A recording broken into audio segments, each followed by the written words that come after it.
Merci beaucoup aux organisateurs de m'avoir invité.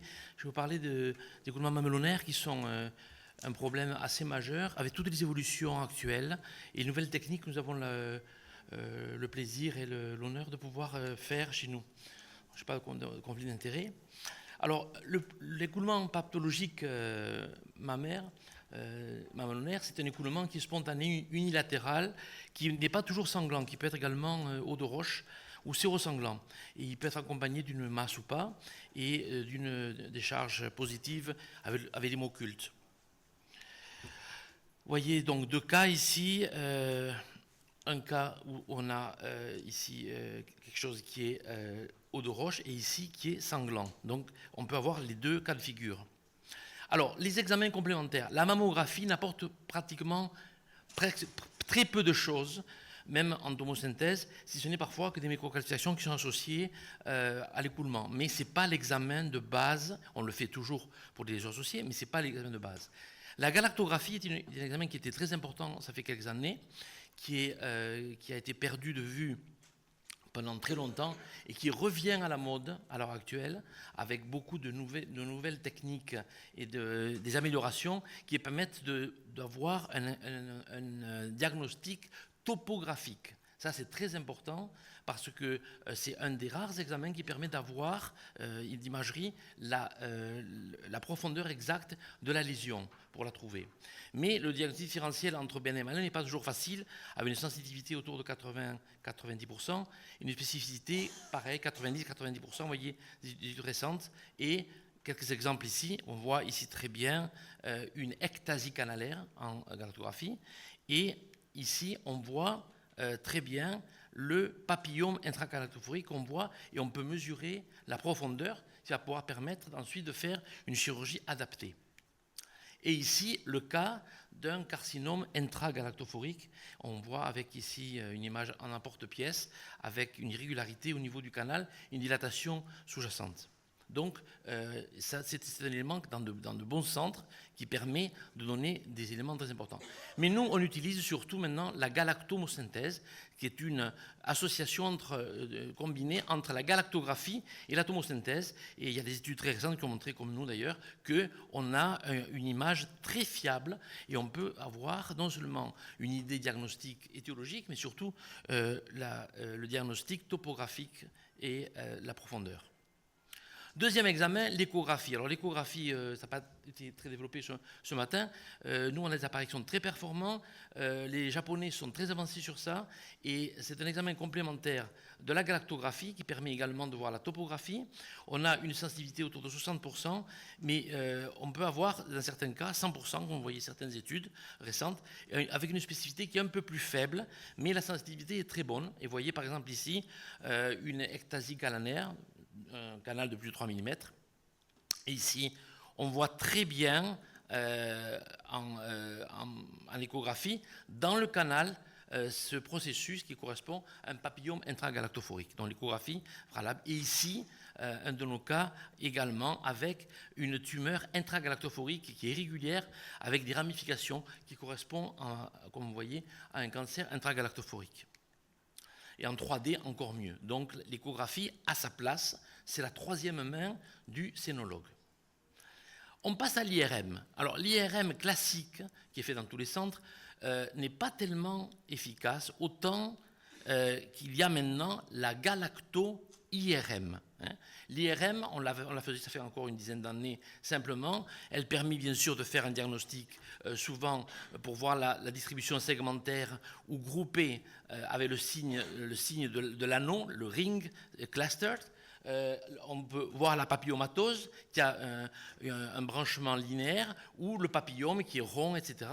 Il y a des faux négatifs, en particulier les cancers in situ qui sont associés, mais vous voyez que les études montrent quand même qu'on a des sensitivités autour de 90 à 100% quand on fait une IRM simple. Alors nous, on fait pratiquement plus d'IRM maintenant. On fait, bien sûr, l'IRM galactographie, c'est-à-dire la galacto-IRM qui permet, sans être invasive, d'avoir un diagnostic pratiquement sûr sur le plan topographique et géographique et une grande possibilité de diagnostic étiologique puisque on voit très bien l'image sur le canal. Et les études japonaises, en particulier de Mangalaro et de Makita, ont montré une sensibilité autour de 90-95% et une spécificité, contrairement à l'IRM classique, au moins de 80%. Vous voyez ici ce qu'on m'a prêté mon ami Kourira, et vous voyez la concordance entre ici, entre l'IRM et l'histologie. On voit très bien que c'est un examen très fiable. Mais ce sont de l'imagerie. J'ai beaucoup apprécié la lecture de mon collègue tout à l'heure sur la mammographie et l'intelligence artificielle, mais tout ça, ce sont des images, c'est de la photographie, sans être ironique. Alors que ici, on peut avoir des examens qui sont objectifs. Et on doit avoir un diagnostic objectif. Le premier, c'est la cytologie. Alors, la cytologie classique que tout le monde fait à son cabinet en pinçant le mamelon, c'est du pipeau. Il y a une très faible sensibilité. Par contre, on peut l'améliorer en faisant d'abord ce qu'on appelle l'aspiration à la pompe, que j'ai décrit, que j'ai publié, ça fait 20 ans aux États-Unis, la pompe mammaire, qui va multiplier par 10 la quantité de liquide qui sort par le mamelon, et va permettre un diagnostic cytologique beaucoup plus fiable. Et puis, il y a surtout ce qu'on appelle le DAC lavage, le DAC washing, c'est-à-dire le lavage canalaire qui va être fait en injectant dans le canal pathologique du liquide salin, en faisant une réaspiration et en ayant de la cytologie, mais de la cytologie high-tech, pas la cytologie classique. Alors, quand on parle de la high-tech, bon, d'abord, je parle de la pompe mammaire, donc je vous ai parlé, qui permet d'augmenter de à peu près 10 à 15 fois le nombre de cellules. Et on a beaucoup d'études qu'on a publiées dans des journaux européens et américains. Et vous voyez que notre pompe mammaire a quand même une sensibilité autour de 70% et une spécificité autour de 80%. Donc ça, c'est un ustensile qu'on doit avoir dans son cabinet, à mon avis, pour augmenter le diagnostic. Et puis, le DAC lavage, qui est bien sûr invasif, mais ça peut se faire sous anesthésie locale quand on a un problème de possibilité d'un cancer. On va faire un DAC lavage, et dans ce cas-là, on va avoir une injection de 2 ou 3 cm de cc de solution saline et un massage centripète. On va faire une réaspiration. Vous voyez ici des études de Dolé. Et ceci va être amélioré par le brossage intracanalaire qu'a décrit le professeur Béchet et mon équipe juste après. Donc on est 2 équipes à avoir décrit ça. C'est un brossage intracanalaire pendant le lavage ductal. Et alors ça permet, associé à la galactoscopie, qu'on va voir un peu plus tard, d'avoir des diagnostics qui sont très, très élevés. Alors, vous l'avez dans le Europe Journal of Gynecology Oncology publié. C'est donc une amélioration de la galactoscopie, de la dactoscopie, par le lavage et le brossage. Alors, l'aspiration avec la pompe, et vous voyez ici, à l'intérieur, il y a la brosse, qui va être, c'est une espèce de mini-curettage intragalactophorique. Et bien sûr, ceci se fait toujours en milieu liquide, c'est la cytologie liquide qui est absolument indispensable pour avoir un bon diagnostic cytologique. Alors, beaucoup croient que la cytologie, c'est pas fiable. Je ne suis pas tout à fait d'accord. Il y a beaucoup d'études et beaucoup de papiers qui ont montré que c'est très fiable dans des centres spécialisés. Vous voyez ici une image de cytologie d'ectasie canalaire. Et ici, c'est classique, c'est la fameuse grappe de raisin qui correspond au papillome intragalactophorique en cytologie après lavage. Et ici, un cancer, pareil, en cytologie, sont des cas de nos cas, des cas de la vie de tous les jours, où on voit le cancer diagnostiqué par la cytologie, par brossage. Alors, vous voyez les études qui montrent une sensitivité, à part l'étude d'Hollinger, les Allemands, mais c'est pour une autre raison que c'était un petit peu bas, parce qu'ils avaient fait ça à titre expérimental avec une autre brosse. La sensibilité est autour de 80-90%, et la spécificité est toujours pareil, à part une étude, entre 80 et 90%. Donc c'est quelque chose qui est intéressant pour le diagnostic. Et au-delà de la cytologie, c'est là que j'insiste, c'est là le fait nouveau, on est en train de créer une nouvelle sous-spécialité des ductoscopologues, de ceux qui font de la ductoscopie. C'est le dosage des biomarqueurs. l'ADN méthylé, les immunoglobulines, les hormones bien sûr, les protéines, les cyclines, la mucie et surtout les micro-ARN et le métabolinome. Et voyez des études très récentes, en particulier des études chinoises et des études hollandaises très récentes, et l'étude surtout de J.Q. Zono, que je vais détailler, qui a montré qu'on peut examiner l'ARN intraductal par lavage et brossage intragalactophorique, qui permet de faire des diagnostics de cancer au début. Voilà l'étude de J.Q. Zono qui montre qu'on peut faire des diagnostics moléculaires avec l'ARN intraductal. Voilà. Je n'insiste pas sur ça. Et je passe à ce qui est, à mon avis, un examen qui est malheureusement peu connu. Et c'est dommage, il y a certains centres en Europe, bien sûr en Allemagne, en Hollande, il y en a en Espagne, nous en Grèce on l'a, il y a beaucoup de centres qui sont en Chine et au Japon évidemment, et aux États-Unis, c'est l'endoscopie par ductoscopie qui permet d'aller voir la lésion directement. Alors ça a été d'abord décrit par les Japonais, maintenant ça s'est beaucoup amélioré et la technique demande peut-être un apprentissage pour ne pas transpercer le canal. On fait une dilatation progressive du canal avec ce qu'on appelle les bougies qui sont une espèce, c'est comme un curettage, hein. Ensuite des bougies de Clark, et vous voyez ici des images, de nos images, où on voit très bien ici un papillome intragalactophorique âgé, un papillome jeune, et ici un papillome qui obstrue le canal. Donc des images très claires. On a le diagnostic, les yeux devant. Alors, je vais rejoindre mon collègue tout à l'heure, un peu de patience.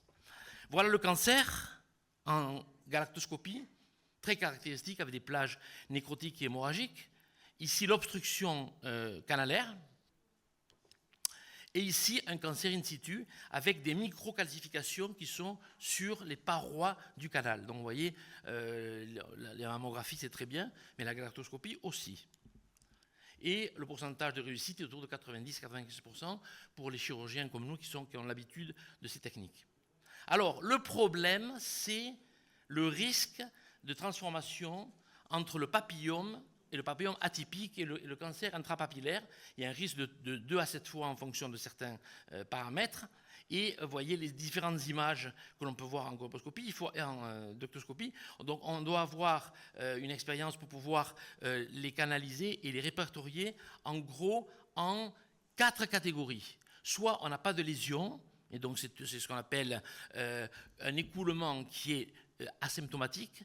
Je vous rappelle le Rusty Pipe Syndrome during pregnancy, que vous connaissez tous, qui est donc où on a un écoulement hémorragique pendant l'allaitement, qui ne correspond en fait qu'à une augmentation de la perméabilité capillaire des vaisseaux qui sont dans les canaux du galactophore pendant l'écoulement. Donc il peut y avoir des cas où on a ici pas de lésion, et donc on est rassuré.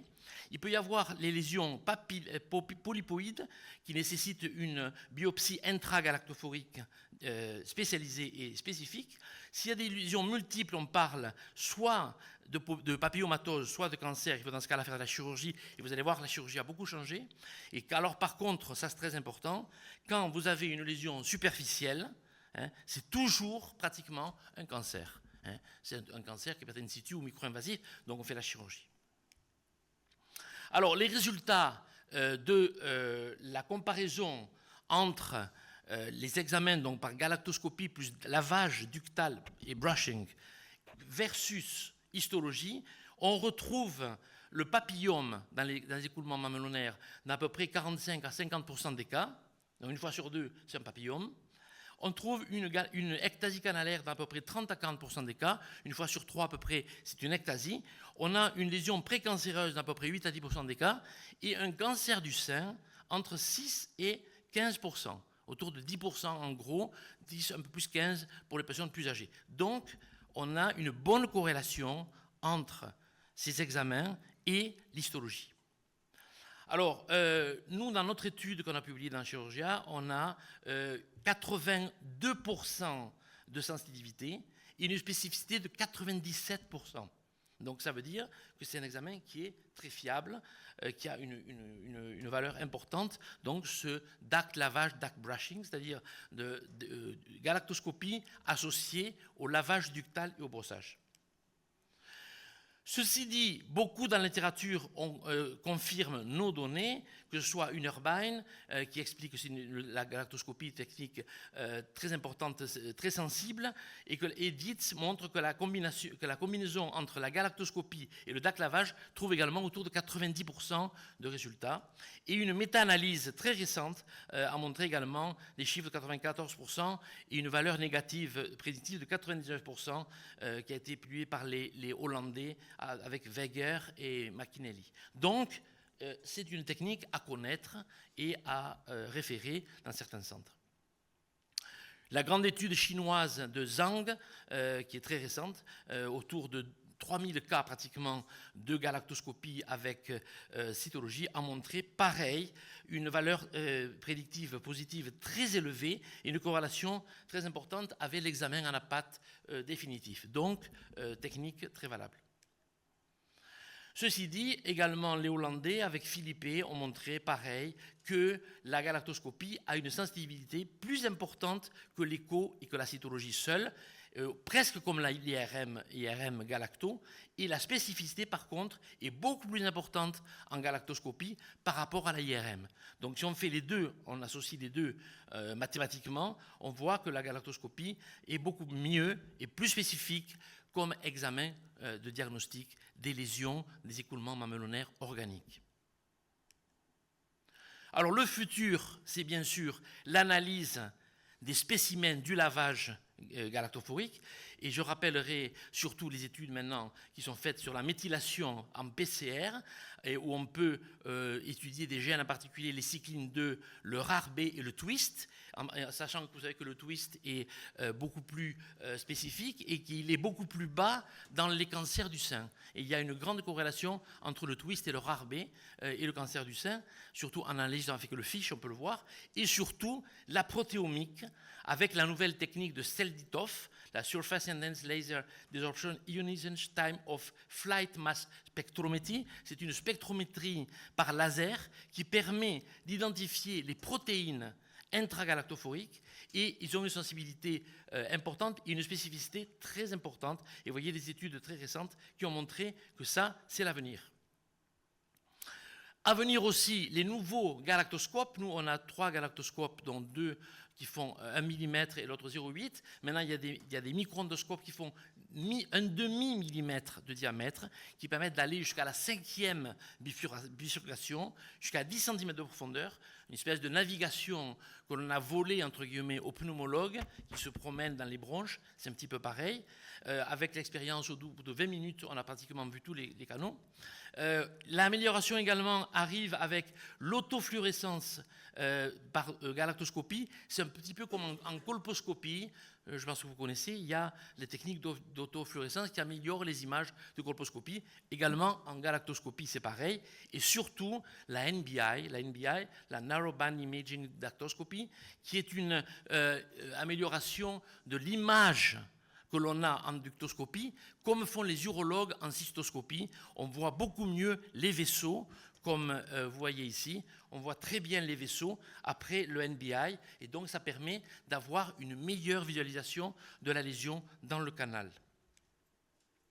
Alors je disais que j'allais rejoindre mon collègue tout à l'heure. Oui, les Chinois viennent de présenter, ça fait quelques mois, un nouvel appareil, un nouvel logiciel d'intelligence artificielle qui analyse les images de galactoscopie.